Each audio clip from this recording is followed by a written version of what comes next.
Bombardements, attaques terrestres. En quelques heures, l'Ukraine a basculé dans la guerre et la peur.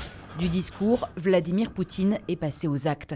Jean-Baptiste Alix, bergeracois, professeur de français à Kiev depuis 7 ans, ne s'attendait pas, comme la plupart des habitants de son pays d'adoption, à une évolution aussi brutale. Ce matin, entre 6 et 12, on a entendu énormément. On a entendu des explosions, on a entendu des avions, des avions ukrainiens, des avions de chasse.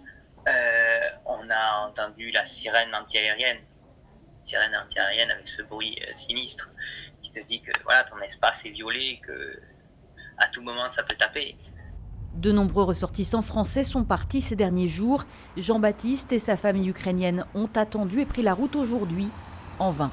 On a dû faire 8 bornes en 5 heures, c'était même pas la peine, on n'est même pas sorti de Kiev, on n'a même pas pu sortir de Kiev. J'ai appelé l'ambassade, l'ambassade a été claire avec moi, rentrez chez vous, restez chez vous, enfermez-vous chez vous. Voilà, on vous donnera un feu vert quand vous pourrez sortir. Toute la journée, l'invasion s'est poursuivie. Les télévisions du monde entier ont diffusé les images ukrainiennes, russes, celles des correspondants et envoyés spéciaux. Colère, sidération, appel à la raison. Ce soir, c'est le couvre-feu à Kiev. Il est en train de faire capituler, il est en train d'exploser un pays de 40 millions d'habitants. Il est en train d'exploser en une journée un pays comme la France. L'image et ce qu'il laisse entrevoir aux Polonais, aux Pays-Baltes, à la Roumanie, à la Moldavie, mais c'est terrifiant.